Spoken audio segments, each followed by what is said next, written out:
Selamat siang Tribuners, Anda sedang menyaksikan live update Tribun News bersama saya Firda Ananda. Kami akan menyajikan informasi terkini dari berbagai daerah di Indonesia yang akan dilaporkan secara langsung oleh reporter kami di lapangan. Dan inilah live update selengkapnya. Kita ke berita pertama, Saudara. Komisi Pemberantasan Korupsi KPK melakukan operasi tangkap tangan OTT terhadap Bupati Kolaka Timur, Andi Merianur. Andi Merianur ditangkap KPK di rumah jabatan atau Rujab Bupati Kolaka Timur, Provinsi Sulawesi Tenggara pada Selasa 21 September sekira pukul 9 malam waktu Indonesia Tengah. Bupati Koltim yang baru dilantik 3 bulan tersebut langsung digiring ke markas Polda Sultra seusai diciduk Komisi Anti Rasuah tersebut. Informasi lebih lengkapnya akan disampaikan oleh rekan wartawan kami dari Tribun News Sultra. Ada Fadli Aksar yang saat ini sudah tersambung bersama kami. Halo Fadli.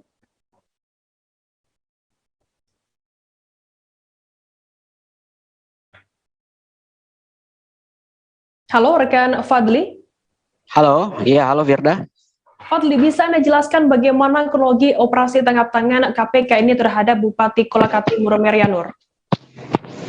Iya, operasi tangkap tangan yang dilakukan KPK terhadap Bupati Kolaka Timur, Andi Merianur, ini berawal saat Komisi Pemberantasan Korupsi menerima informasi dari masyarakat bahwa adanya dugaan tindak pidana korupsi, dugaan penyalahgunaan wewenang atau dalam hal ini suap. Operasi tangkap tangan ini bermula ketika KPK berawal dari menangkap Kepala BPBD Kolaka Timur, Ansarullah. Ansarullah pertama kali ditangkap di sebuah kos-kosannya di desa di Kecamatan Tirauta, Kabupaten Kolaka Timur. Setelah menangkap Kepala BPBD Kolaka Timur, kemudian KPK menyegel rumah kos-kosan tersebut. 30 menit kemudian KPK kemudian bergerak menuju ke Rujab Bupati Kolaka Timur. Setelah itu kemudian KPK langsung mengamankan Bupati Kolaka Timur beserta suaminya, kemudian bersama 3 ajudan lain. Kemudian KPK juga menyita barang bukti uang senilai 225 juta dari rumah jabatan tersebut. KPK kemudian menggiring ke 6 orang ini ke markas Kepolisian Daerah Sulawesi Tenggara yang berada di Kota Kendari. Mereka tiba pukul 01.30 WITA Rabu dini hari. Mereka diperiksa dari malam hingga siang hari Rabu pukul 14.00 WITA. Mereka menjalani pemeriksaan selama 12 jam. Begitu Firda.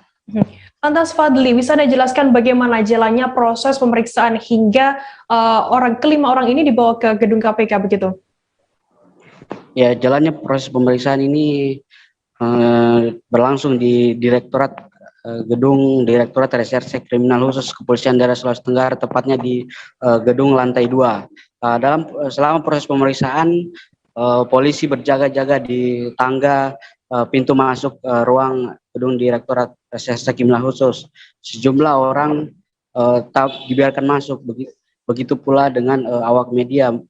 Mereka membatasi orang-orang yang akan naik ke lantai 2. Namun saat pemeriksaan sejumlah sanak keluarga, kemudian sejumlah diduga saksi-saksi juga ikut naik ke lantai 2 di ruang pemeriksaan. Begitu Firda. Fadli, lantas bagaimana saat ini nasib Bupati Kolaka Timur dan beberapa orang lainnya yang sudah diamankan oleh pihak KPK? Ya, setelah pemeriksaan selama 12 jam, KPK kemudian membawa 4 orang ke gedung Merah Putih KPK. Di antaranya Bupati Kolaka Timur, Andi Merianur, kemudian Kepala BPBD Kolaka Timur, Ansarullah, dan 2 ajudan Bupati Kolaka Timur. Nah, setelah tiba di Jakarta, KPK kemudian menggelar konferensi pers dan mengumumkan 2 orang yang menjadi tersangka, yakni Bupati Kolaka Timur sendiri dan anak buahnya Kepala BPBD Kolaka Timur, Ansarullah. Gitu, Baik, Tribuners, tadi jurnalis kami juga sudah melakukan wawancara dengan Kepala Subbid Penerangan Masyarakat Bidang Hubungan Masyarakat Kepolisian Daerah Polda Sultra, Kompol Dolvi Kumaseh. Berikut liputannya untuk Anda. Jadi bagaimana keterangannya Pak Sudit? Kenapa? Informasi pembenar. Apakah benar Ada operasi itu, operasi tangkap tangan Bupati atau bagaimana, Pak? Iya, semalam sekitar jam 9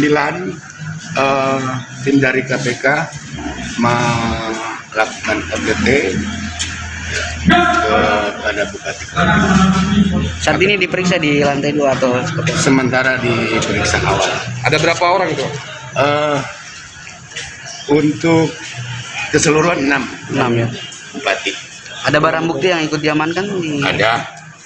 ratusan juta atau berapa? Nanti itu ranahnya Pak. Terkait kasus soal Saya hanya membenarkan. Kasusnya apa itu? OTT. Itu aja. kasusnya apa, Pak? OTT saja dulu. Ya, rencananya. Nanti nanya ke Iya. KPK. Ya, rencananya mereka hari ini masih diperiksa atau? Hari ini diperiksa dan rencana akan ke Jakarta. Jam berapa tuh, Pak? Kita tidak bisa pastikan karena teman-teman dari KPK masih. Dari jam berapa diperiksa, Pak? Masih terkait kasus OTT KPK Bupati Kolaka Timur Tribuners, setelah melakukan tangkap tangan, Komisi Pemberantasan Korupsi menetapkan Bupati Kolaka Timur Andi Merianur menjadi tersangka. KPK menyangka Meria menerima suap yang berhubungan dengan dana hibah Badan Nasional Penanggulangan Bencana untuk relokasi dan rekonstruksi. Terkait informasi lebih lengkapnya, sudah bergabung bersama kami wartawan dari tribunnews.com, ada Ilham Rian Pratama yang akan melaporkan langsung dari Jakarta. Halo Ilham. Halo, rekan Firda. Ya, Ilham, bisa Anda jelaskan bagaimana rekonstruksi kasus yang menjerat Bupati Andi Merianur ini? Ya, jadi rekan Firda dan Tribuners, KPK pada Rabu malam telah menetapkan Bupati Kolaka Timur Andi Merianur dan Kepala BPPD Kolaka Timur Anzarullah sebagai tersangka. KPK menyangka Meria menerima suap yang berhubungan dengan dana hibah BNPB untuk relokasi dan rekonstruksi. Keduanya menyusun proposal dana hibah ke BNPB Pusat berupa dana rehabilitasi dan rekonstruksi, serta dana siap pakai. Kabupaten Kolaka Timur memperoleh dana hibah sebesar 26,9 miliar rupiah dan dana siap pakai sebanyak 12,1 miliar rupiah. Anzarullah kemudian diduga meminta Meria memberikan sejumlah proyek yang bersumber dari dana hibah itu kepada orang-orang kepercayaannya. Meria setuju dan meminta fee sebesar 250 juta rupiah kepada Anzarullah. Demikian, Firda. Lantas, Ilham, bagaimana saat ini nasib uang 225 juta yang diamankan oleh pihak kepolisian oleh pihak KPK begitu saat operasi tangkap tangan? Ya, jadi rekan Firda, dari fee sebesar 250 juta rupiah tadi yang diminta Bupati Kolaka Timur kepada Kepala BPPD Kolaka Timur, baru 25 juta rupiah saja yang diterima Andi. Sementara sisanya sebanyak 225 juta rupiah belum sempat diterima lantaran tim KPK keburu menangkap Andi dan Azharullah dalam giat OTT. Ini, uang sebesar 225 juta rupiah tersebut disita oleh KPK sebagai bahan penyidikan selanjutnya. Demikian, Firda.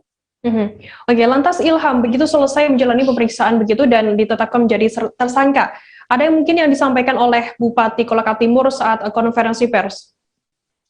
Ya, jadi Firda, dari pantauan saya di Gedung Merah Putih Selasa malam, baik Andi maupun Azharullah begitu keluar dari gedung KPK sekitar pukul 12:30 malam, usai menjalani pemeriksaan, keduanya tidak berkomentar terkait penetapannya sebagai tersangka. Mereka berdua langsung menumpangi mobil tahanan. Andi dan Azharullah ditahan selama 20 hari ke depan di rutan KPK terhitung sejak kemarin hingga 11 Oktober mendatang. Demikian, Firda. Baik, Tribuners, tadi jurnalis kami Ilham Rian Pratama juga sudah melakukan wawancara dengan Wakil Ketua KPK Nurul Gufron terkait OTT KPK Bupati Kolaka Timur ini. Berikut liputannya untuk Anda. KPK akan mengumumkan penahanan para tersangka dugaan tindak pidana korupsi atas penerimaan hadiah atau janji oleh penyelenggara negara terkait pengadaan barang dan jasa di lingkungan pemerintah Kabupaten Kolaka Timur tahun 2021. Hari ini Kamis tanggal 22 September, kami akan menyampaikan informasi terkait kegiatan tangkap tangan atas dugaan tindak pidana korupsi berupa penerimaan hadiah atau janji oleh penyelenggara negara terkait pengadaan barang dan jasa di lingkungan pemerintah Kabupaten Kolaka Timur pada tahun 2021 ini. Dalam kegiatan tangkap tangan ini, tim KPK telah mengamankan 6 orang pada hari Selasa tanggal 21 September 2021 sekitar jam 8 malam di Kabupaten Kolaka Timur, Sulawesi Tenggara. Para pihak yang diamankan, pertama, Saudari AMN, Bupati Kolaka Timur periode 2021-2026. Kedua, Saudara AZR, Kepala BPBD Kolaka Timur. C. Saudara MD, suami Saudari AMN. D. AY, Ajudan Bupati. E. Saudara NR, Ajudan Bupati. Dan F. Kita beralih ke informasi selanjutnya, Saudara. Belum selesai kasus dugaan korupsi pembelian gas bumi oleh perusahaan daerah pertambangan dan energi. Kini mantan Gubernur Sumsel, Alex Nurdin, kembali menjadi sorotan publik. Pasalnya, Alex Nurdin juga diduga terlibat dalam kasus korupsi dana hibah pembangunan Masjid Raya Sriwijaya Jakabaring Palembang dengan total kerugian negara mencapai 130 miliar rupiah. Tak hanya Alex Nurdin, penyidik juga menetapkan 2 tersangka lainnya, yakni Mudai Madang, yang kini sama-sama berstatus tersangka dugaan korupsi PDPDE. Terkait informasi lebih lengkapnya akan disampaikan oleh rekan wartawan kami dari Tribun Sumsel. Ada Sinta Anggraini yang saat ini sudah tersambung bersama kami. Halo Sinta.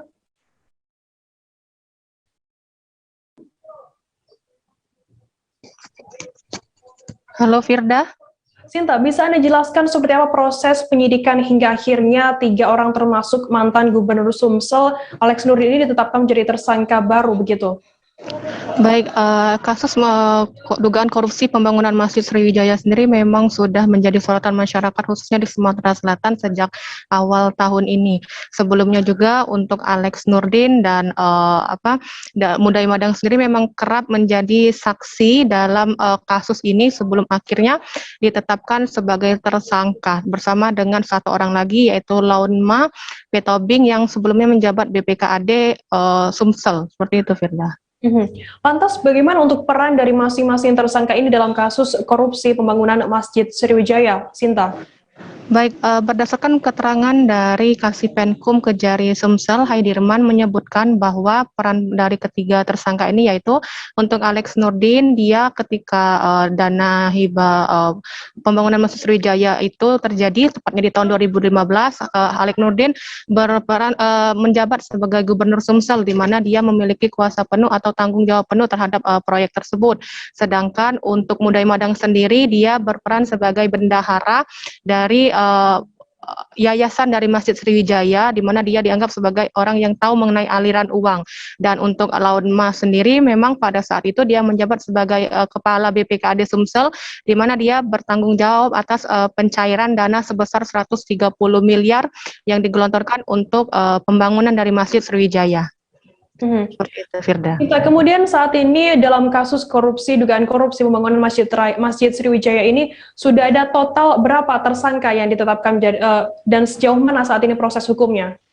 Baik, saat ini sudah ada 9 orang yang ditetapkan diduga terlibat dalam kasus ini, di mana 6 diantaranya sudah memasuki proses persidangan. Mereka terdiri dari beberapa kontraktor dan juga mantan dari petinggi pejabat di Sumatera Selatan, sedangkan 3-nya lagi itu baru masih maksud kami masih berstatus tersangka, yaitu ya tadi Alex Nurdin, Mudai Madang dan Launma Tobing tadi, seperti itu, Firza.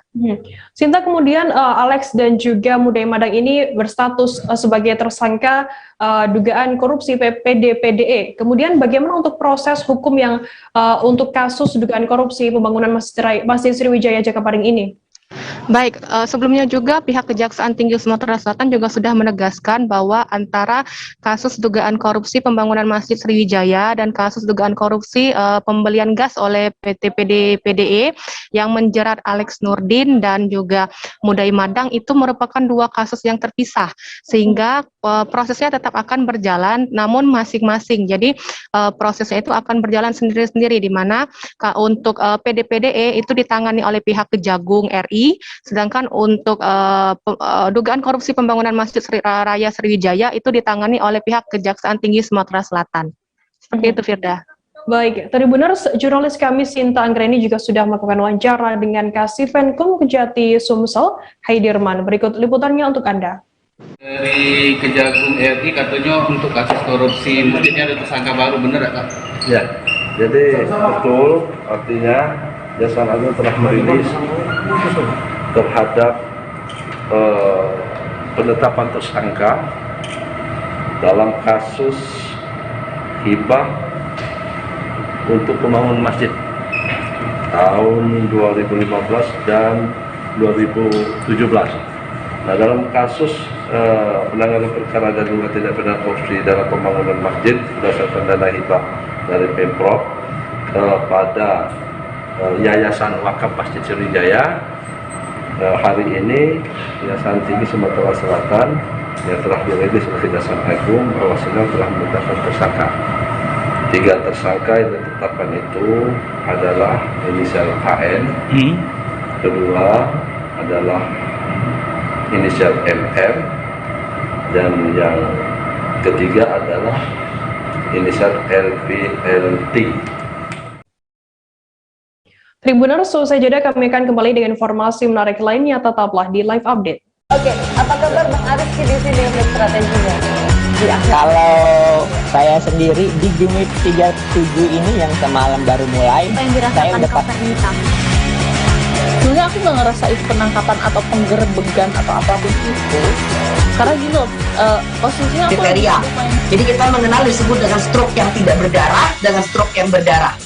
Stroke yang tidak berdarah itu biasanya ditandai dengan adanya penyumbatan. Kalau itu penyumbatan di sini mungkin pikirnya tidak ke situ kali ya, tapi kalau di Korea atau di Kamboja itu ada beberapa paper yang saya itu mas, ya dulunya tukang koran.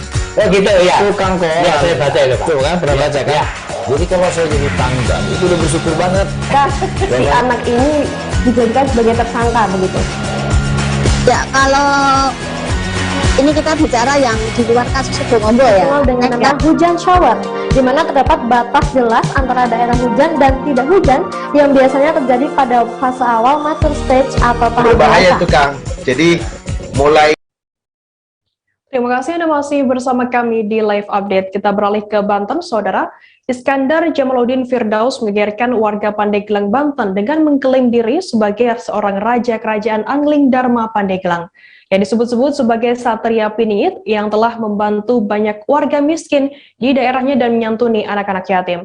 Tanya itu, ia juga memiliki kekayaan yang tak ternilai dan bahkan merupakan orang terkaya hingga 7 turunan. Disebut pula pemimpin Angling Dharma ini juga sering membantu warga yang kurang mampu.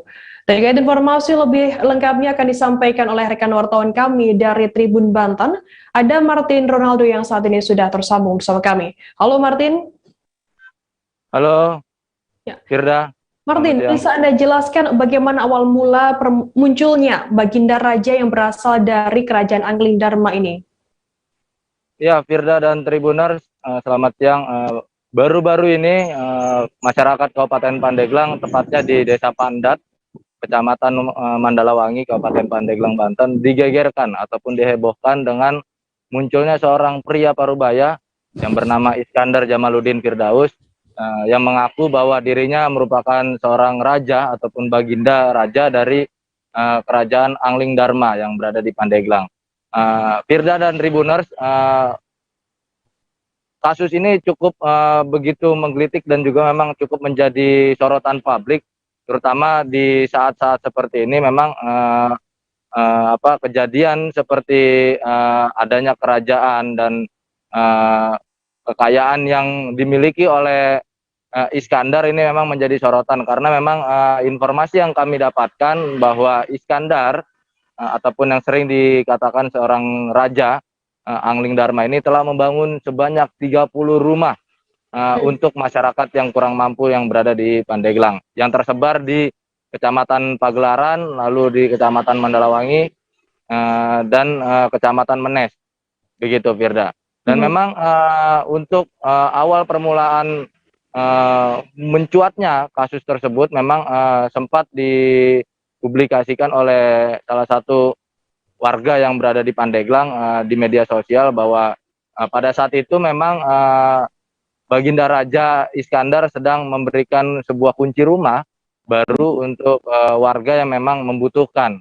Lalu kemudian video yang menerangkan ataupun video yang menggambarkan raja tersebut sedang memberikan kunci rumah tersebut lalu mencuat di publik, sehingga sampai saat ini keberadaannya masih terus dicari-cari begitu, Firda. Martin, lantas bagaimana untuk tanggapan dari warga sekitar, terutama warga yang mendapatkan bantuan rumah begitu dari Iskandar sendiri? Ya, Firda, kami kemarin sempat menuju beberapa rumah ataupun tempat tinggal warga yang memang dibantu ataupun diberikan oleh Baginda Raja Iskandar, di mana memang dari beberapa rumah yang kami temukan memang terdapat tulisan yang hampir sama seperti yang berada di rumah sang raja, yakni ada bertuliskan Angling Dharma begitu, Firda. Dan memang cukup sangat standar bangunan rumahnya, akan tetapi layak untuk dihuni oleh beberapa orang di sana. Dan salah satu warga yang mendapatkan bantuan rumah tersebut, Emma, mengaku sangat berterima kasih dan bersyukur atas bantuan yang diberikan oleh sang Baginda Raja terhadap dirinya dan keluarga. Karena menurut dirinya, apabila pada saat itu sang raja tidak membantu dirinya, maka dirinya dan bersama keluarga tidak mengetahui dapat tinggal di mana. Karena memang pada saat itu kondisi rumah Emma sendiri memang sedang tidak layak begitu dan diperbarui oleh sang raja begitu. Berarti rumah yang diberikan oleh Baginda Raja dari Angling Dharma ini memang memiliki ciri khas tersendiri begitu ya. Ada tulisan Angling Dharma di depan rumah dari warga tersebut. Kemudian bagaimana untuk respon dari Bupati Pandeglang, Banten dan juga pihak aparat kepolisian di sana? Ya, Firda, kemarin juga kami sempat berkomunikasi dan juga bertanya-tanya kepada Bupati Pandeglang, yakni Irna Narulita Dimyati, yang pada saat itu memang mengatakan bahwa dirinya sangat menyesalkan adanya kejadian ataupun kasus viralnya seorang raja yang berada di Kabupaten Pandeglang. Irna pun sempat menyoroti dan bahkan mengatakan meminta kepada aparat penegak hukum, dalam hal ini adalah kepolisian, untuk memproses hukum ataupun menindak secara tegas apabila memang sosok dari Baginda Raja ini memang terbukti tidak bisa membuktikan dari mana sumber kekayaannya ataupun dari mana asal permulaan dia bisa membangun rumah begitu. Hal senada pun memang sempat dilontarkan juga oleh Kapolres Pandeglang, yakni AKBP Belni. Ia mengatakan bahwa sampai sejauh ini pihaknya masih terus berkoordinasi dengan Kapolsek Mandalawangi dan juga pihak kecamatan untuk memantau setiap aktivitas ataupun kegiatan yang berada di perumahan Baginda Raja Iskandar. Begitu, Firda. Lantas bagaimana saat ini update informasi, apakah saat ini sudah ada tindak lanjut begitu dari pihak Bupati atau dari aparat kepolisian, atau sudah ada klarifikasi dari pihak Kerajaan Angling Dharma sendiri? Ya, Firda, tadi pagi kami juga sempat berkomunikasi dengan juru bicara Baginda Raja, yakni Ki Jamal. Begitu, Ki Jamal yang merupakan juru bicara dan juga pengikut dari sang Baginda mengatakan bahwa pemberitaan yang menyudutkan Baginda Raja itu salah sasaran begitu, Firda. Dia mengatakan bahwa sang Baginda Raja tidak pernah mengakui dirinya seorang raja, akan tetapi memang pengikutnya lah ataupun masyarakat yang memberikan bantuan, masyarakat yang menerima bantuan lah yang mengatakan dirinya adalah seorang pahlawan atau raja begitu, Firda. Dan Ki Jamal sendiri memang mengatakan agar pemberitaan-pemberitaan yang memang menyudutkan terkait Baginda Raja beserta keluarga dan yang lainnya ini segera diluruskan, dan pihak dari keluarga pun meminta agar kasus tersebut tidak terlalu dibesar-besarkan begitu, Firda. Baik, Tribuners, tadi jurnalis kami juga sudah melakukan wawancara dengan juru bicara Baginda Raja Angling Dharma, Ki Jamal. Berikut liputannya untuk Anda. Itu tadi, anggaran tidak dari manapun, tidak dibantu dari oleh pemerintah, dari istilahnya sumbangan-sumbangan semacam proposal dan lainnya. Itu murni semuanya itu pekerjaan Baginda. Itu sudah berlangsung berapa lama sih, Pak? Ya, kalau lama udah dari mulai tahun 2017 Baginda membangun ini. Untuk aktivitas Baginda sendiri nih untuk membangun rumah ini Dari mana nih Pak penghasilannya? Ya penghasilannya itu karena Baginda ini banyak santri dan muridnya di mana-mana. Ya santrinya ini kan ada peduli kan gitu, ada yang ini kebeli keramik, yang ini yang ngasih ke Baginda, semuanya jatuhnya ke Baginda kan gitu. Silsilah Baginda nih, disebut Baginda nih. Dari mana nih? Kalau untuk silsilah Baginda, karena itu dari sananya ya, bukan karena keinginan Baginda atau siapa ya Baginda, ya udah gelarnya Baginda itu langsung lah. Itu udah gelar Baginda itu langsung. Mungkin ya sosok seorang raja yang adil bijaksana mungkin ya. Jadi Angling Dharma itu bahwasanya memang kita juga bukan Baginda aja, sebenarnya kita juga hidup kita ini hanya angin mendharma dan membakti. Mendharma kepada yang Maha Kuasa, yang pencipta, yang membakti kepada kuasa dan kepada sang yang diciptakannya kan seperti itu. Kita beralih ke Lampung, Saudara. Bupati Lampung Timur M. Dawam Raharjo marah saat pembagian sertifikat penyuluhan keamanan pangan untuk pelaku UMKM yang ada di Lampung Timur. Marahnya Bupati lantaran tidak dibagikannya surat perizinan usaha untuk UMKM yang ada di Lampung Timur. Kejadian marahnya Bupati tersebut terjadi di Aula Rumah Dinas Bupati Lampung Timur saat berlangsungnya pembagian sertifikat penyuluhan keamanan pangan bagi pelaku UMKM pada Rabu 22 September kemarin. Informasi lebih lengkapnya akan disampaikan oleh rekan wartawan kami dari Tribun Lampung. Ada Yogi Wahyudi yang saat ini sudah tersambung bersama kami. Halo Yogi. Halo rekan Firda. Yogi, bisa Anda sampaikan begitu, apa yang menjadi penyebab Bupati Lampung Timur Dawam Raharjo ini marah saat acara pembagian sertifikat penyuluhan keamanan pangan? Oke, baik Firda dan Tribuners. Awalnya kemarin dilaksanakannya penyuluhan keamanan pangan ya bagi pelaku UMKM dan usaha-usaha yang dari Lampung Timur. Nah, kegiatan ini melibatkan 3 dinas, yakni Dinas Kesehatan Lampung Timur, Dinas Perizinan dan Penanaman Modal, serta Dinas Koperasi Usaha Kecil Menengah dan Tenaga Kerja. Nah, Dawam juga mengungkapkan awalnya pembagian sertifikat penyuluhan ini untuk pelaku UMKM dan harusnya dibarengi dengan pembagian surat izin usaha. Nah, Dawam sudah berkomunikasi dengan pihak-pihak dinas-dinas terkait kemarin agar dinas-dinas tersebut saling berkoordinasi. Nah, karena adanya kegiatan ini untuk memangkas birokrasi yang berbelit-belit dalam perizinan gitu. Nah, lalu menurutnya ya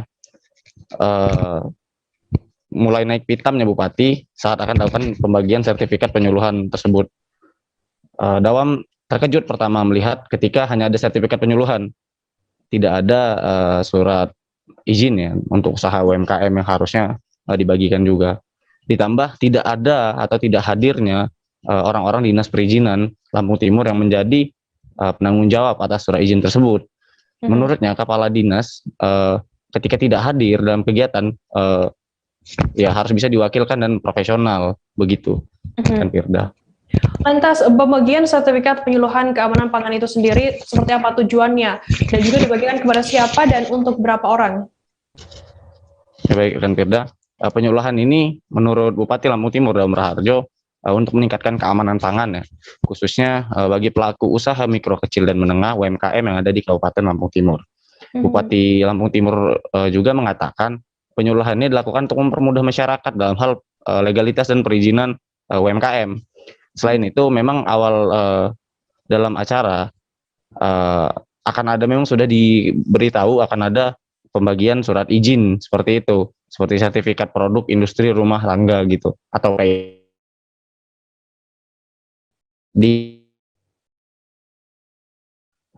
pelaku usaha yang berasal dari beberapa kecamatan yang ada di Lampung Timur, begitu rekan Firda. Lantas bagaimana respon orang-orang yang ada di sana yang saat dimarahi begitu oleh Bupati Dawam Raharjo? Ya baik, rekan Firda, dikonfirmasi ya kepada Kepala Dinas Koperasi Usaha Kecil Menengah dan Tenaga Kerja Lampung Timur, Budiul Hartono, ia mengatakan adanya miskomunikasi sebenarnya antara dinas-dinas terkait. Menurut Budiul itu sendiri, selain adanya miskomunikasi, Dinas Perizinan Kabupaten Lampung Timur juga sedang kedatangan Omnibus Law. Nah, jadi tidak bisa hadir ketika pelaksanaan penyuluhan kemarin.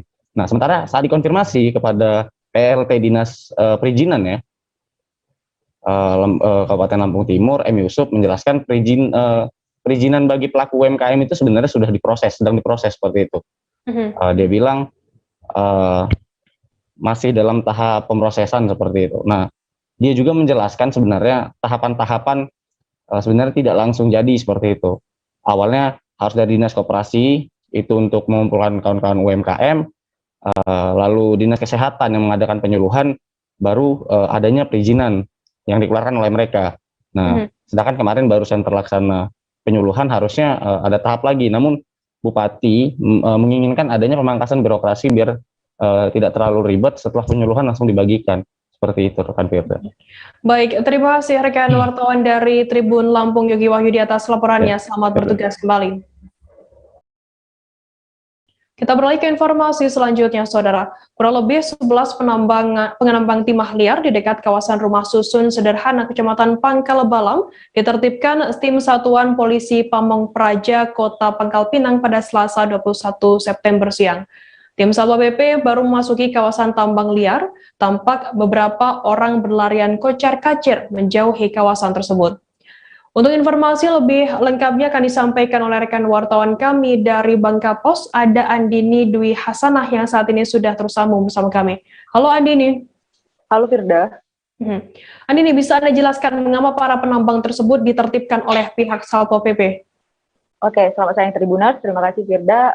Memang pemerintah kota sejak kemarin fokus menangani permasalahan pertambangan yang ada di Kota Pangkal Pinang. Sebelumnya Kota Pangkal Pinang memang tidak ada wilayah tambang. Sudah jelas sekali dalam Perda nomor 7 tahun 2019 bahwa di Kota Pangkal Pinang tidak boleh ada aktivitas pertambangan. Jadi mau di lahan pribadi sekalipun, mau di aset pemerintah kota sekalipun, itu tidak boleh atau tidak diberikan untuk melakukan aktivitas penambangan. Jadi kemarin tim Satuan Polisi Pamong Praja, Satpol PP Kota Pangkal Pinang melakukan penggerebekan di lokasi Rusunawa, tepatnya di Kecamatan Pangkal Balam. Ada 11 penambang TI ilegal yang didapatkan oleh tim Satuan Polisi Pamong Praja. Dan sebelumnya juga tim Satpol PP Kota Pangkal Pinang juga melakukan penggerebekan penambang ilegal di kawasan Tampuk Pinangpura, Kecamatan Gerunggang. Bahkan aktivitas tambang yang di Kecamatan Gerunggang itu di lahan aset milik pemerintah kota. Jadi ada 2 pelanggaran, selain pelanggaran Perda, juga penambang melanggar atau merusak aktivitas di aset milik pemerintah Kota Pangkal Pinang. Demikian Firda. Andini, lantas seperti apa penertiban yang dilakukan oleh pihak Satpol PP di sana? Oke, untuk di kawasan Tampuk Pinangpura kemarin tim Satpol PP melakukan penggerebekannya ketika malam hari karena takut aktivitasnya ketahuan. Para penambang melakukan aktivitas penambangan di aset milik pemerintah kota itu pada malam hari. Pemerintah kota dengan ini dari tim Satuan Polisi Pamong Praja menyita berupa selang, mesin, dan alat-alat aktivitas penambang lainnya, Firda, di kawasan penambangan. Dan kemarin juga ada 11 penambang yang digerebek langsung oleh tim Satuan Polisi Pamong Praja, dan juga alat-alatnya juga disita oleh tim Satpol PP, yaitu berupa mesin, selang, dan alat-alat lainnya.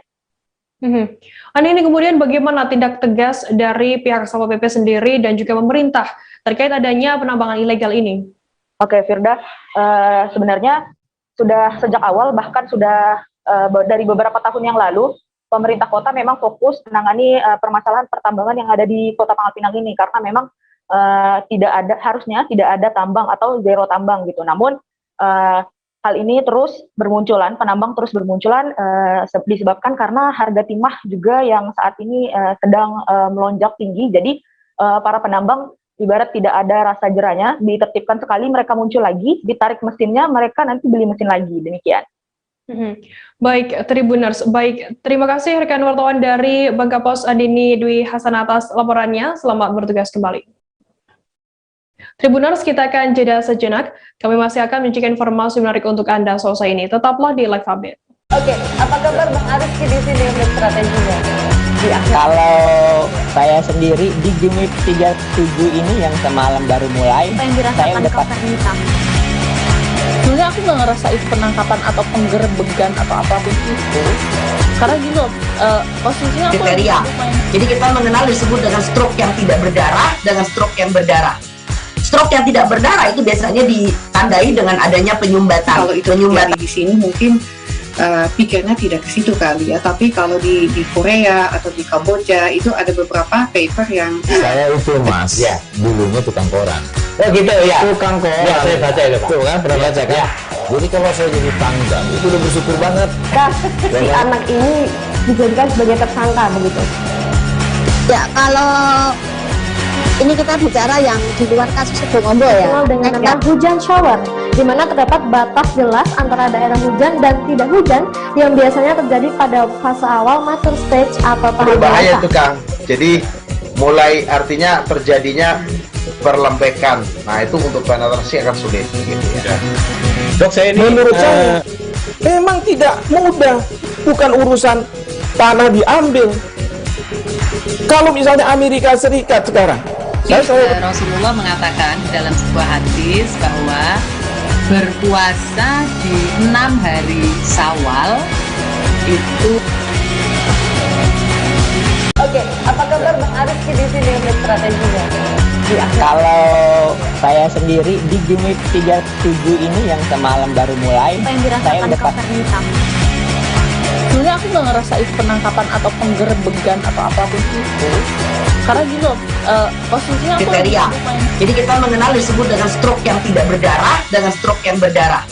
Stroke yang tidak berdarah itu biasanya ditandai dengan adanya penyumbatan. Kalau itu terjadi di sini mungkin pikirnya tidak ke situ kali ya, tapi kalau di Korea atau di Kamboja itu ada beberapa paper yang Saya itu mas, ya dulunya tukang koran. Oh gitu ya. Tukang koran. Ya, saya baca itu Pak. Tuh kan pernah baca kan? Ya. Jadi kalau saya jadi tanggal itu udah bersyukur banget. Si anak ini dijadikan sebagai tersangka begitu. Ya, kalau ini kita bicara yang di luar kasus Sebongombo ya. Dikenal dengan nama hujan shower, di mana terdapat batas jelas antara daerah hujan dan tidak hujan yang biasanya terjadi pada fase awal mature stage atau tahap Berbahaya dewasa. itu Kang. Jadi mulai artinya terjadinya perlembekan. Nah itu untuk penetrasi akan sulit gitu ya. Dok, saya ini menurut saya memang tidak mudah, bukan urusan tanah diambil. Kalau misalnya Amerika Serikat sekarang, Rasulullah mengatakan dalam sebuah hadis bahwa berpuasa di 6 hari Syawal itu. Oke, apa kabar Bang Arief di sini untuk strateginya? Kalau saya sendiri di Gimik 37 ini yang semalam baru mulai, Apa yang saya dirasakan udah kapan hitam? Sebenarnya aku nggak ngerasa itu penangkapan atau penggerbegan atau apapun itu, karena gini loh, posisinya aku kriteria. Jadi kita mengenal disebut dengan stroke yang tidak berdarah dengan stroke yang berdarah. Stroke yang tidak berdarah itu biasanya ditandai dengan adanya penyumbatan. kalau itu terjadi di sini Terima kasih Anda masih bersama kami di Live Update. Kita beralih ke informasi selanjutnya, Saudara. Jumlah pengungsi Afghanistan melakukan aksi unjuk rasa di kantor DPRD Kota Batam pada Rabu 22 September siang. Tak hanya orang dewasa, aksi unjuk rasa ini juga diikuti oleh beberapa orang balita maupun anak-anak. Diakui oleh pihak di sana, ada sebanyak 14 pengungsi Afghanistan yang sudah bunuh diri lantaran mereka beranggapan sudah tak memiliki masa depan. Terkait informasi lebih lengkapnya akan disampaikan oleh rekan wartawan kami dari Tribun Batam, ada Roma Uli Sianturi yang saat ini sudah tersambung bersama kami. Halo Roma. Halo Firda, terima kasih. Roma, bisa Anda jelaskan apa tujuan, apa saja tuntutan yang disampaikan oleh masa aksi di sana? Baik Firda, jadi sejumlah pengungsi Afghanistan yang datang ke kantor DPRD Kota Batam pada Rabu 22 September kemarin, mereka menuntut berbagai hal, di mana mereka ingin dipulangkan ke negara tujuan mereka seperti New Zealand, USA, dan New York melalui UNHCR. Nah, mereka meminta kepada DPRD Kota Batam agar difasilitasi untuk bertemu dengan UNHCR agar mereka dikembalikan ke negara asalnya, begitu Firda, ke negara tujuannya maksudnya. Lantas ada berapa banyak pengungsi Afghanistan di Batam saat ini, Roma?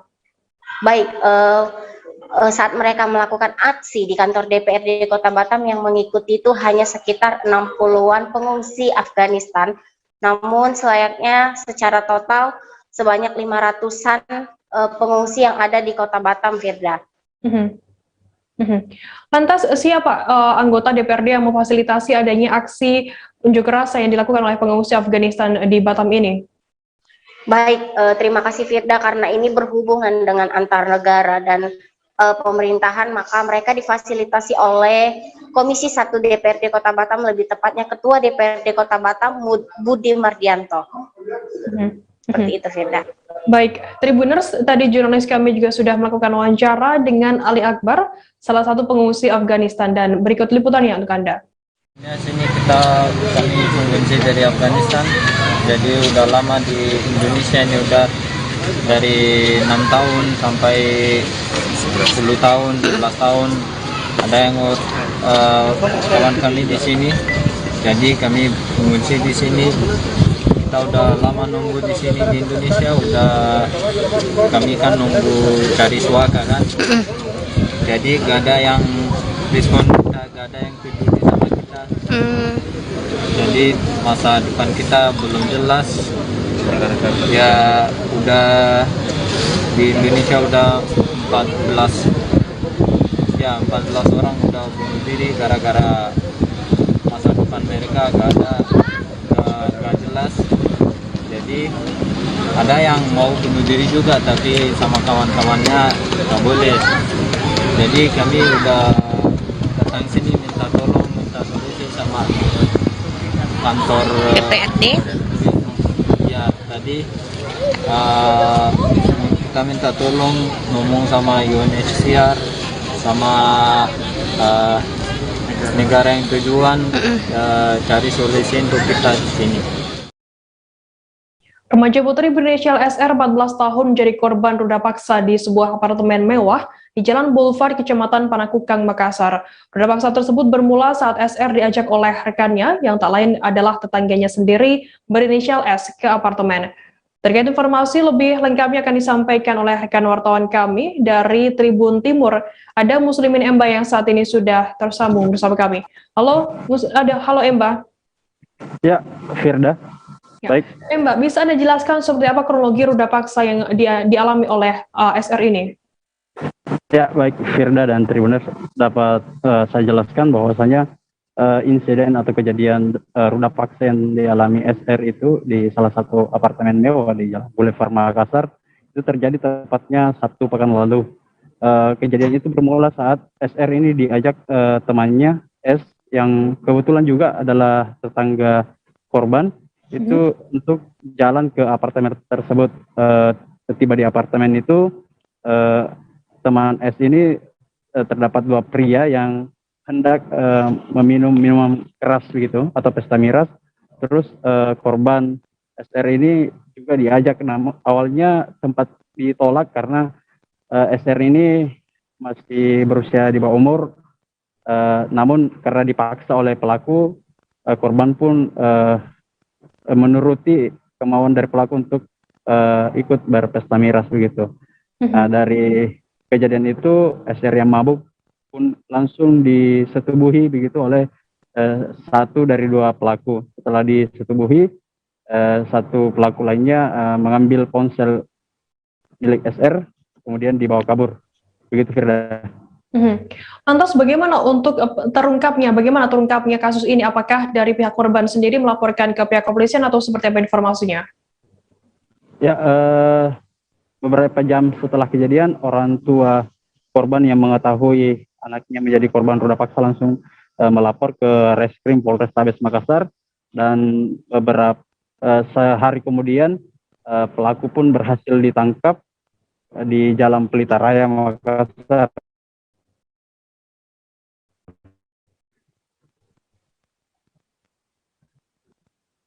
Halo rekan Emba. Firda. Ya, Firda. Bisa diulangi lebih lanjut begitu? Tadi ada gangguan sinyal begitu, Emba. Ya, jadi orang tua korban setelah mengetahui anaknya menjadi korban dari ruda fakta ini melapor ke Polrestabes Makassar. Sehari setelahnya itu polisi bergerak cepat dan langsung menangkap pelaku di Jalan Pelita Raya. Firda. Lantas, bagaimana saat ini proses hukum yang dijalani oleh pelaku sendiri? Apakah bagaimana untuk ancaman hukuman kurungan penjara yang dijatuhkan kepada pelaku? Ya, untuk kasus ini ada 2 tindak pidana yang terjadi di lokasi yang sama, yaitu di apartemen tersebut. Tindak pidana pertama yaitu tindak pidana ruda paksa yang dialami SR, yaitu pelakunya adalah Wawan. Pelaku dijerat Undang-Undang Perlindungan Anak dengan ancaman hukuman 15 tahun penjara. Sementara untuk kasus pencurian ponsel yang dilakukan oleh teman pelaku ruda paksa, yaitu FN, itu dijerat dengan pasal pencurian dengan ancaman hukuman di atas 5 tahun penjara. Firda. Baik, Tribuners, jurnalis kami Emba juga sudah melakukan wawancara dengan Kasat Reskrim Polrestabes Makassar, Kompol Jamal Fatur Rahman. Berikut liputannya untuk Anda. Dan kami tangkap pelaku dengan inisial RDM, umur 23 tahun, pekerjaan buruh harian lepas. Jadi diawali dengan korban ini diajak oleh temannya ke salah satu apartemen yang ada di Kota Makassar. Di kamar tersebut sudah ada pelaku beserta teman-temannya dan mereka mengajak ke korban ini untuk minum-minum. Setelah minum-minum, korban ini mabuk dan ketika mabuk, korban dilakukan ataupun terjadi tindak pidana persetubuhan terhadap anak. Disitulah pelaku menyetubuhi anak tersebut hingga sampai pagi korban baru menyadarinya. Selain itu juga ada tindak pidana lainnya. Jadi ketika terjadi persetubuhan itu, handphone korban juga dicuri oleh salah satu teman dari pelaku itu dengan inisial FF. Jadi dalam satu TKP terjadi 2 tindak pidana, yaitu persetubuhan terhadap anak dan tindak pidana pencurian dengan pemberatan. Terduga pelaku pungli bernama Roni dan Selvi tak kurang dari 6 jam langsung diamankan oleh Polsek Medan Barat, Kota Medan. 2 pelaku pungli tersebut mengaku sebagai anggota organisasi Masa Kebedan atau OKP. Keduanya dijemput tak jauh dari Pasar Pajak Sambu Baru, Medan Barat pada Rabu 22 September. Bahkan mereka diamankan Polsek Medan Barat sebelum korban membuat laporannya. Terkait informasi lebih lengkapnya akan disampaikan oleh rekan wartawan kami dari Tribun Medan, ada Arjuna Bakara yang saat ini sudah tersambung bersama kami. Halo Arjuna. Selamat sore, selamat siang rekan Firda Ananda di studio. Ya, Arjuna, bisa Anda jelaskan bagaimana kronologi terjadinya dugaan pungli hingga akhirnya 2 pelaku ini ditangkap oleh pihak kepolisian? Nah, baik rekan Firda, ini terjadi semalam hari lalu sekitar pukul 12.30 ya di Pasar Sambu Baru di Kecamatan Medan Barat. Nah, di sana sehari korban bernama Dameria Hutarup yang berdagang dimintai atau dikutip uang alasan untuk uang keamanan oleh OKP tersebut, sehingga dia melakukan penolakan dan terjadi keributan seperti itu, Firda. Lantas, seperti apa reaksi dari pelaku pungli sendiri terhadap Dameria begitu? Nah, ketika Dameria didatangi sebelumnya dimintai, Dameria yang sehari-hari memang berjualan dan dimintai setiap hari, dia merasa keberatan, apalagi barang dagangannya juga sudah tidak laku, akhirnya dia tidak ada keuntungan, malah dimintai preman. Dia mengeluhkan keresahannya ke media sosial dan sehingga peristiwa tersebut viral dan kemudian dia didatangi oleh OKP tersebut. OKP tersebut menyatakan tidak terima dan terjadi keributan di lokasi dia berjualan, seperti itu, rekan Firda. Lantas, Arjuna, bagaimana respon dari pihak kepolisian sendiri dengan adanya 2 pelaku pungli ini? Nah, menyikapi hal ini, Polsek Medan Barat dalam hal ini tidak kurang dari 6 jam langsung menjemput pelaku tidak jauh dari lokasi kejadian dan langsung mengamankan ke Polsek Medan Barat, seperti itu rekan Firda. Dia juga tidak jauh dijemput dari lokasi tempat dia melakukan pungli seperti itu, rekan Firda. Lantas Arjuna, bagaimana proses hukum yang saat ini sedang berjalan di Polsek Medan Barat terkait adanya pungli yang dilakukan oleh dua orang ini? Baik. Hingga saat ini juga seperti informasi yang kami terima langsung dari Polsek Medan Barat, proses hukum masih berlanjut dan memang belum bisa dipastikan pasal apa yang akan dikenakan pada tersangka. Namun sejauh ini masih berlangsung pemeriksaan. Lantas bagaimana harapan dari korban Dameria sendiri dengan adanya penangkapan dari pelaku pungli sendiri, dan apakah sebelumnya juga sudah pernah menjadi korban pungli? Baik, rekan Firda. Yang pertama, korban mengapresiasi kinerja cepat Polsek Medan Barat yang langsung mengamankan pelaku pungli yang tidak lebih dari 6 jam. Jadi apalagi Dameria memang sebelumnya sudah terus-menerus menjadi korban pungli, bahkan seperti yang dialami di Jalan Gatot Subroto di wilayah hukum Polsek Sunggal. Dameria juga pernah di Palak Preman. Pada saat itu pelaku tidak berapa lama langsung dilepas oleh pihak Polsek Sunggal. Jadi atas hal itu dia berharap agar pelaku tersebut diganjar sesuai dengan hukumannya, tidak dilepas. Seperti itu saja. Namun dia tetap mengapresiasi kinerja Polsek Medan Barat yang langsung gerak cepat mengamankan pungli tersebut. Rekan Firda. Baik, Tribuners, jurnalis kami Arjuna juga sudah melakukan wawancara dengan Kapolsek Medan Barat AKP Tina Pulitawati dan juga Dameria Hutauruk, seorang korban yang mengalami pungli. Berikut liputannya untuk Anda. Jadi saya juga tadi sempat marah karena terlalu arogan dan berani, sehingga kita buktikan bahwasanya diturunkan tim daripada Unireskrim ke lokasi tadi sehingga dapat ditemukan kedua rekan tersebut. Kalau ini pelaku mengakui itu sudah berapa lama mereka memalak di daerah tersebut? Sudah lama itu. Lebih dari 5 tahun? Bertahun. Udah bertahun lah ya. Kalau 5 tahunan lah. Ya udah tahunan lah itu kejadian apa peristiwa yang terjadi. Mas Irwan ini pernah bermasalah juga berproses? Belum. Belum sempat residivis itu belum? Belum. Hanya apa tuh perlakuan seperti itu aja. Belum ada tindak pidana lain yang dilakukan. Warga mana mereka ini dua orang? Warga Medan Barat ini aja. Bu, kira-kira kena pasal berapa deh, Bu ya? Kemungkinan pasal berapa mereka ya? Kena pasal berapa tindakan? Nanti kita pelajari dulu ya, karena si korban masih membuat laporan. Laporannya udah dibuat, Bu? Lagi ada orang buat laporan, Pak. Oh, lagi nunggu ya? Saya minta mohon kepada Kapolsek, mana-mana kami jualan di mana-mana. Mohonlah, semoga ditindaklanjutkan, ditegaskan, biar ada efek jerak. Jangan minta maaf keluar. Nanti saya ceritakan, saya pun banyak utang, mau apa, saya stres. Artinya dikasih efek jerah gitu ya? Efek jerah, harus efek jerah. Nggak harus efek jerah. Karena kemarin tidak ada efek jerah, ya begitu lepas. Terakhir berlanjut, kan banyak sekarang.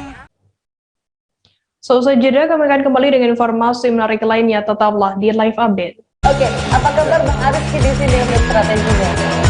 Kalau saya sendiri di Gimik 37 ini yang semalam baru mulai, saya udah sebenarnya aku nggak ngerasa itu penangkapan atau penggerbegan atau apapun itu, karena gitu posisinya aku kriteria. Jadi kita mengenal disebut dengan stroke yang tidak berdarah dengan stroke yang berdarah. Stroke yang tidak berdarah itu biasanya ditandai dengan adanya penyumbatan. Kalau itu terjadi di sini mungkin pikirnya tidak ke situ kali ya, tapi kalau di Korea atau di Kamboja itu ada beberapa paper yang saya itu Mas, ya dulunya tukang koran. Oh gitu ya, tukang koran. Ya saya baca itu Pak. Tuh kan pernah baca kan? Ya. Jadi kalau saya jadi tangga itu udah bersyukur banget. Si anak ini dijadikan sebagai tersangka begitu. Ya kalau ini kita bicara yang di luar kasus Situbondo ya. Dengan nama hujan shower, di mana terdapat batas jelas antara daerah hujan dan tidak hujan yang biasanya terjadi. Terima kasih Anda masih bersama kami di Live Update. Kita beralih ke Jawa Tengah, Saudara. Kecelakaan maut melibatkan satu unit truk dan sepeda motor terjadi di Kabupaten Sragen, Jawa Tengah pada Rabu 22 September sekira pukul 19:15 waktu Indonesia Barat. Kecelakaan terjadi di Jalan Raya Solo Sragen, tepatnya di Jalan Manggis RT 2 RW 1 Desa Jati, Kecamatan Masaran, Kabupaten Sragen. Truk tronton Hino dengan nomor polisi DK 8403 CS dikemudikan oleh AM 39 tahun warga Padang Sambian Kota Denpasar, Provinsi Bali. Informasi lengkapnya akan kami disampaikan oleh rekan wartawan kami dari Tribun Solo, ada Septiani Ayu Lestari yang saat ini sudah tersambung bersama kami. Halo Septi. Ya, halo Firda. Ya. Septi, bisa Anda jelaskan bagaimana kronologi kejadian kecelakaan tersebut? Ya, terima kasih rekan Firda. Sebelumnya di Kabupaten Sragen terjadi kecelakaan maut yang melibatkan 2 unit kendaraan truk dan 1 unit sepeda motor. Kejadian terjadi sekitar pukul 19 waktu lebih 15 menit waktu Indonesia bagian Barat. Kecelakaan diawali dari ketiga kendaraan tersebut melaju dari arah selatan menuju ke utara, yang mana posisi dari sepeda motor tersebut berada di belakang kedua truk tersebut. Kemudian sepeda motor tersebut akan menyalip kedua truk tersebut dengan mengambil jalur kiri, di mana pada sekitar lokasi kejadian juga tengah terjadi perbaikan jalan yang menyebabkan ketinggian permukaan jalan itu mengalami ada perbedaan ketinggian permukaan jalan. Kemudian setelah berhasil mendahului kedua truk tersebut, akan kembali ke sepeda motor tersebut akan kembali ke badan jalan, berbenturan, bagian motor tersebut berbenturan dan menyebabkan motor tersebut terjatuh dan menyebabkan 3 orang pengendara di sepeda motor tersebut terpental ke badan jalan. Ya, beda. Lantas apakah dari kejadian kecelakaan tersebut apakah ada korban jiwa maupun korban luka begitu dalam peristiwa ini? Ya, dalam kejadian tersebut menyebabkan 2 orang meninggal dunia, yakni S 46 tahun dan AM 38 tahun maksud saya, dan mengalami cedera cukup serius, dan di mana SM yang merupakan seorang perempuan 38 tahun tersebut meninggal dunia di tempat, dan S 46 tahun meninggal dunia saat dilarikan ke rumah sakit karena mengalami cedera serius di bagian dada setelah terlindas ban truk tersebut. Dan kemudian terdapat satu di mana mereka ketiga korban tersebut merupakan satu keluarga yang ayah dan keduanya merupakan pasangan suami istri, dan mereka saat kejadian membawa seorang balita atau anaknya tersebut, di mana kondisi anaknya berhasil selamat, namun mengalami patah tulang di bagian kaki kanannya, dan sudah dilakukan operasi tadi malam. Baik, nantinya korban tewas ini akan dimakamkan di mana? Bisa diinformasikan ke kami, Septi? Untuk korban yang meninggal dunia sudah dimakamkan di pemakaman tempat tinggalnya di Desa Kroyo, Kecamatan Karangmalang, Kabupaten Sragen, dan sudah dimakamkan pada pukul 11 waktu Indonesia Barat tadi pagi. Dan menurut informasi, kedua korban atau pasangan suami istri tersebut dimakamkan dalam satu liang lahat di pemakaman desa setempat. Ya, beda. Baik, Tribuners, tadi jurnalis kami juga sudah melakukan wawancara dengan Ibda Irwan Marvianto, Kanit Laka Lantas Polres Sragen. Berikut liputannya untuk Anda. Sampaikan untuk kejadian lalu lintas di Jalan Solo menuju Sragen, ya, untuk tepatnya di daerah Jati, Masaran, Kabupaten Sragen. Untuk kejadian antara sepeda motor dengan KBM truk tronton. Untuk korban meninggal 1 di lokasi, kemudian untuk yang 1 perjalanan menuju rumah sakit, kemudian ada 1 lagi pembonceng, yaitu seorang anak laki-laki dari pengemudi maupun pembonceng itu sementara masih dalam perawatan di rumah sakit umum. Jadi untuk si anak ini kondisi sadar namun mengalami luka ringan. Dari Jawa Tengah kita beralih ke Jawa Timur, Saudara. Seorang pria di Kota Malang diduga membunuh sang istri di Jalan Emprit Mas nomor 10 RT 4 RW 7 Kelurahan Sukun Kecamatan Sukun Kota Malang pada Jumat 17 September malam. Sebelum kejadian tersebut terjadi, pasutri bernama Sofia 50 tahun dan Ratna Darumi Subagio 56 tahun sempat bertengkar. Jenazah Ratna ditemukan pertama kali oleh anak laki-laki dari pasangan tersebut. Untuk informasi lebih lengkapnya sudah bergabung bersama kami wartawan dari Tribun Jatim. Ada Kukuh Kurniawan yang akan memberikan informasi lengkapnya untuk Anda Tribuners. Halo Kukuh. Halo Mbak Firda. Ya, Kukuh, bisa Anda jelaskan bagaimana kronologi kasus pembunuhan ini bisa terungkap? Jadi untuk pembunuhannya sendiri polisi pun sudah mengantongi 2 alat bukti ya, yaitu kaos yang digunakan oleh pelaku, kaos berwarna kuning yang digunakan pelaku saat kejadian, dan jaket kain warna abu-abu yang digunakan oleh terduga pelaku. Lantas bagaimana untuk kronologi kasus pembunuhan ini sendiri? Bagaimana bisa dari pelaku sendiri membunuh istrinya begitu? Halo, Barakan kita? Ya, halo Kukuh, bisa mendengar suara kami? Iya, rekan kita. Bisa Anda jelaskan bagaimana kronologi terungkapnya kasus pembunuhan ini? Bagaimana bisa suami ini membunuh sang istri begitu? Karena dugaan untuk kronologi sendiri itu, kronologinya karena melihat dari luka yang begitu parah ketika ditemukan di kamar mandi. Sehingga dugaan polisi pun mengarah bahwa luka yang dialami oleh si korban ini adalah indikasi pembunuhan, bukan sebagai untuk luka yang terjatuh dari kamar mandi. Lantas, apa yang dilakukan korban sendiri sebelum ditemukan meninggal di dalam kamar mandi? Bisa Anda jelaskan? Jadi si korban ini sempat cekcok dengan terduga pelaku yang merupakan suaminya sendiri.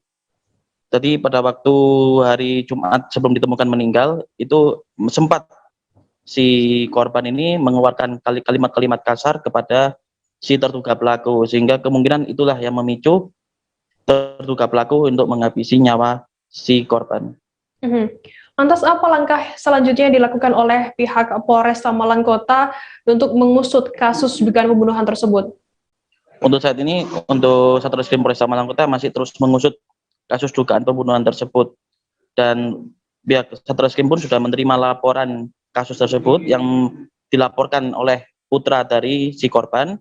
Dan hingga saat ini sudah melakukan pemeriksaan saksi dan melakukan olah TKP. Baik, terima kasih rekan wartawan dari Tribun Jatim, Kukuh Kurniawan atas laporannya. Selamat bertugas kembali. Kita beralih ke informasi selanjutnya, Saudara. Setelah melakukan aksi pembunuhan, pelaku berinisial AP menguburkan mayat korban DM 50 tahun di kedalaman 1,5 meter.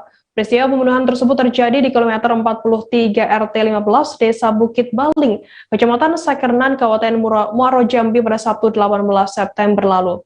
Tak menunggu lama, mayat korban yang terkubur itu berhasil ditemukan dan dievakuasi oleh Satreskrim Polres Muaro Jambi pada Selasa 21 September malam. Untuk informasi lebih detailnya sudah bergabung bersama kami wartawan dari Tribun Jambi, ada Hasbi Sabirin yang akan memberikan informasi lengkapnya untuk Anda. Halo Hasbi. Halo, selamat siang Firda. Hasbi, bisa Anda jelaskan bagaimana kronologi dan motif terjadinya pembunuhan tersebut? Ya, baik Firda. Memang di Desa Bukit Bali, Kecamatan Sakernan, Kabupaten Muaro Jambi itu terjadi sebuah peristiwa aksi pembunuhan.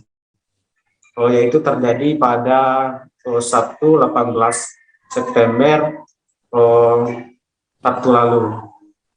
Yang terlibat dalam aksi pembunuhan ini, yang mana pelaku inisial AP usia 23 tahun ini merupakan anak buah dari korban yang telah dibunuh.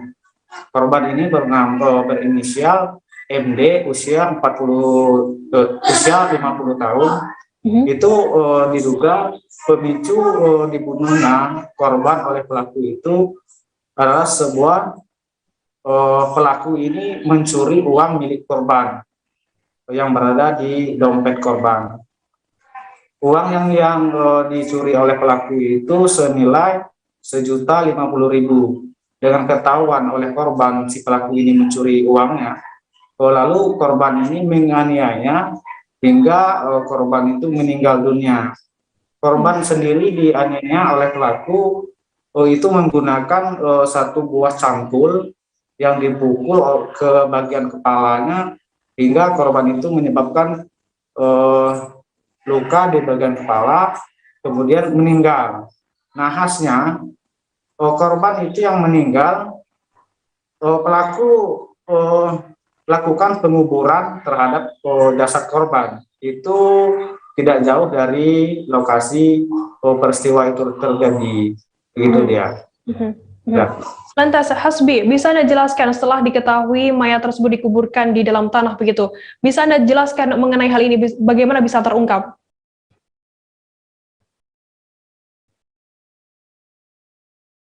Halo rekan Hasbi?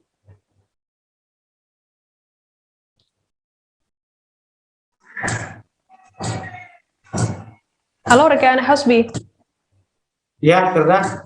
Bisa diulangi, Firda? Ya, oke. Hasbi, bisa Anda jelaskan setelah diketahui mayat tersebut dikuburkan begitu, bisa Anda jelaskan bagaimana terungkapnya mayat tersebut dikuburkan di dalam tanah?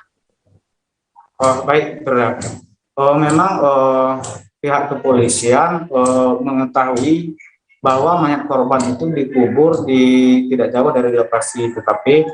Itu mengetahui setelah pelaku itu ditangkap oleh Satreskrim Polres Muaro Jambi. Setelah ditangkapnya pelaku itu, pelaku berhasil diinterogasi oleh Satreskrim Polres Muaro Jambi. Berdasarkan penyelidikannya, korban itu sendiri dibunuh oleh pelaku si AP. Nahasnya ini si pelaku sebelum ditemukan korban ini, pelaku juga sempat melapor ke Satreskrim Polres Muaro Jambi menyatakan bahwa bosnya itu sudah hilang 3 hari dan perlu pencarian. Berdasar itulah penyelidikan dari Satreskrim Polres Muaro Jambi menyelidiki informasi itu bahwa bosnya itu hilang dan telah dibunuh.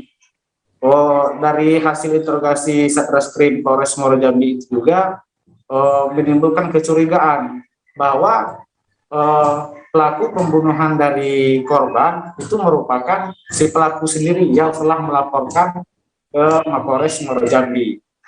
Memang dalam pencarian itu mayat atau jasad korban yang dikuburkan itu berdasarkan petunjuk dari pelaku sendiri, bahwa pelaku itu menguburkan jasad korban ke dalam tanah yang kedalaman sekitar 1,5 meter.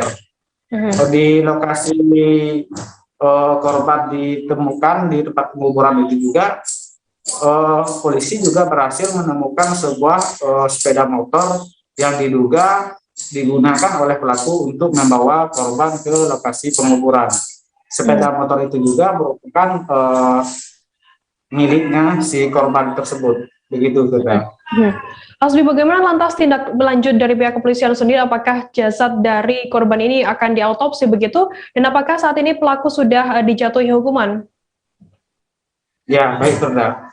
Terhadap jasad yang sudah dievakuasi dan ditemukan oleh Satreskrim Polres Muaro Jambi itu sudah dilakukan autopsi di rumah sakit di Jambi, bahwa Satreskrim Muaro Jambi juga mengakui bahwa korban itu adalah korban pembunuhan yang dilakukan oleh si pelaku inisial AP itu sendiri. Sementara pelakunya saat ini sudah ditahan di Mapolres Muaro Jambi. Berdasarkan ancaman hukum pada pelaku itu dikenakan pasal pembunuhan yang diancam hukuman mati. Itu, Firda. Baik, Tribuners, tadi jurnalis kami Hasbi juga sudah melakukan wawancara dengan Kasat Reskrim Polres Muaro Jambi, AKP Hairunisa. Berikut liputannya untuk Anda. Assalamualaikum warahmatullahi wabarakatuh. Mohon izin Komandan, saya Kasat Reskrim akan memimpin kegiatan pada malam hari ini. Kita akan melaksanakan kegiatan membuka dan menggali diduga titik dan lokasi dikuburnya korban pembunuhan inisial DN dan pelaku inisial AP. Setelah ini nanti akan ditunjukkan oleh tersangka di mana lokasi tempat penguburan tersebut. Kamu tunjuk di mana lokasi. Membenarkan bahwa memang telah terjadi tindak pidana pembunuhan di TKP kilometer 43 Desa Bukit Baling, Kecamatan Sekernan, Kabupaten Muara Jambi. Yang menjadi korban adalah seorang bapak dengan inisial DN. Kemudian pelaku sudah kami amankan di Satreskrim Polres Muara Jambi untuk proses lebih lanjut. Bagaimana keadaan korban, Pak Kasat? Jadi korban, kami bersama-sama dengan keluarga korban, kemudian Kapolsek Sekernan dan anggota Buser serta anggota yang lainnya telah mendatangi TKP dan sesuai penunjukan dari tersangka, kami telah berhasil mengeluarkan korban di dalam lubang dengan diameter dan dalam sekitar lebih kurang 1 meter. Di Kabupaten Musirawas, Provinsi Sumatera Selatan terdampak pengeringan irigasi, sehingga petani tak bisa menggarap lahan sawahnya karena tak mendapatkan pasokan air dari saluran irigasi yang dikeringkan tersebut. Keringnya irigasi itu sendiri dilakukan sejak 16 September sampai dengan awal Januari 2022 untuk perbaikan jaringan daerah irigasi Tugu Mulyo yang rusak. Untuk informasi lebih lengkapnya akan disampaikan oleh rekan wartawan kami dari Sriwijaya Post, ada Ahmad Farouzi yang akan memberikan informasinya lengkap untuk Anda. Halo Farouzi. Halo rekan Firda. Farouzi, bisa Anda jelaskan apa upaya pemerintah daerah atau Dinas Pertanian terkait pengeringan irigasi yang berdampak pada petani sawah di Musirawas ini? Baik, rekan Firda dan pemirsa Tribun News. Dari Musirawas dapat saya laporkan bahwasanya pengeringan saluran irigasi ini diperlukan untuk perbaikan rekan Firda. Karena di beberapa bagian banyak yang rusak. Mengapa perlu dilakukan pengeringan? Karena memang terutama di saluran utamanya itu untuk mengangkat sedimen-sedimen yang ada. Upaya-upaya yang dilakukan pemerintah adalah sebelum dilakukan pengeringan ini, pemerintah sudah melakukan sosialisasi kepada petani rekan Firda, supaya bersiap-siap menghadapi pengeringan sehingga tidak melakukan pengolahan lahan ketika pengeringan terjadi seperti yang sudah terjadi saat ini. Kemudian upaya pemerintah lainnya adalah memberikan bantuan bibit jagung. Bibit jagung ini untuk 7.000 hektar lahan rekan Firda. 7.000 hektar lahan yang terdampak dengan pengeringan ini. Demikian Firda. Farouzi, lantas berapa total luas lahan sawah di Kabupaten Musirawas yang terdampak pengeringan irigasi ini? Baik. Total luas lahan yang terdampak dengan pengeringan saluran irigasi ini berkisar sekitar 7.000 hektar rekan Firda. Itu terutama di lahan-lahan areal persawahan yang ada di saluran daerah irigasi Tugu Mulyo ya. Daerah irigasi Tugu Mulyo yang tersebar di wilayah Kecamatan Tugu Mulyo, Kecamatan Muara Beliti, dan sebagian Purwodadi. Demikian rekan Firda. Dengan banyaknya sawah yang tidak bisa berproduksi begitu, Farouzi, apakah berpengaruh terhadap ketersediaan pangan khususnya beras untuk masyarakat di sana? Baik, dampak dari pengeringan irigasi ini sehingga petani tidak bisa menggarap lahan sawahnya jelas berpengaruh sekali rekan Firda. Karena ada 7.000 hektar lahan yang tidak bisa digarap, sehingga loss produksi dalam satu kali musim tanam ini sekitar 65.000 ton. 65.000 ton beras. Cuman hanya saja untuk masyarakat Kabupaten Musirawas masih bisa terpenuhi dari areal persawahan lainnya yang tidak terdampak dengan pengeringan ini. Karena total luas lahan persawahan di Kabupaten Musirawas ini itu berkisar 22.600 hektar itu rekan Firda. Sementara yang terdampak dengan pengeringan ini sekitar 7.000. Total produksi dari 7.000 hektar ini sekitar 65.000 ton. Sementara total produksi keseluruhan lahan yang ada yang masih bisa digarap itu berkisar 260.000 ton sampai 280.000 ton rekan Firda. Sehingga masyarakat Musirawas masih bisa memenuhi kebutuhannya dari areal persawahan yang tidak mengalami pengeringan. Demikian Firda. Baik, Tribuners, tadi jurnalis kami Ahmad Farouzi juga sudah melakukan wawancara dengan petani Desa Air Satan bernama Darmaji, 62 tahun, dan juga Hartono, PPL Desa Air Satan. Berikut liputannya untuk Anda. Darmaji, ini lahan apa Pak ya? Lahan sawah? Lahan persawahan dulunya Pak, Mas. Persawahan karena pengeringan ada bangunan irigasi kering, daripada bongkor ditanami jagung kalau palawija seperti ini. Kalau tadi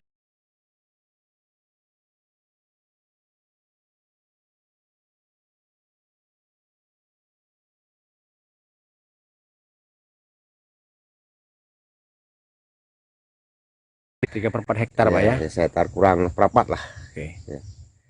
Berapa hektar Pak Hartono di lahan di Satan ini yang lolok total luasnya? Kurang lebih sekitar 465 hektar. 465 hektar ya? Lahan baku. Yang terdampak dengan pengeringan irigasi berapa hektar ya? Ini yang belum ini, jadi yang tidak bisa ditanami padi, dampak itu 75 hektaran. 75 hektar yang tidak bisa ditanami padi ya? Digantikan dengan tanaman apa Pak? Tanaman jagung yang program pemerintah itu dari Dinas Pertanian dan Peternakan Kabupaten Musirawas, alhamdulillah. Satgas COVID-19 Kelungkung melakukan monitoring dan evaluasi terhadap beberapa sekolah di Kelungkung jelang penerapan sekolah tatap muka terbatas yang akan dimulai pada Senin 27 September mendatang. Salah satu sekolah yang dimonitoring kesiapannya yakni di SD Negeri Semarapura Klot. Setelah setiap kali tertunda, pembelajaran tatap muka di Kelungkung akhirnya terlaksana pada Senin 27 September nanti. Untuk informasi lebih lengkapnya akan disampaikan oleh rekan wartawan kami dari Tribun Bali, ada Eka Mita yang saat ini sudah tersambung bersama kami. Halo Eka. Ya, baik Firda. Eka, bisa Anda jelaskan bagaimana hasil monitoring dari Satgas COVID-19 Kelungkung Bali menjelang penerapan pembelajaran tatap muka di Kelungkung saat ini? Ya, perlu saya informasikan jika sebelumnya Pemkab Kelungkung sudah melakukan penjadwalan untuk sekolah tatap muka di Kelungkung, namun masih menunggu PPKM turun level sehingga PPKM baru diberlakukan. Sekolah tatap muka baru diberlakukan hari Senin mendatang. Jadi untuk hasil dari verifikasi tadi, pihak Satgas menyatakan bahwa hampir semua sekolah di Kelungkung siap untuk menerapkan protokol kesehatan pada saat pembelajaran tatap muka Senin mendatang. Melalui verifikasi tadi, Satgas COVID-19 Kelungkung melakukan pengecekan berbagai kesiapan sekolah seperti misalnya ketersediaan termogan, ataupun nanti bagaimana sistem pembelajaran di sekolah sampai dengan izin orang tua yang sebelumnya sudah disebarkan oleh pihak sekolah.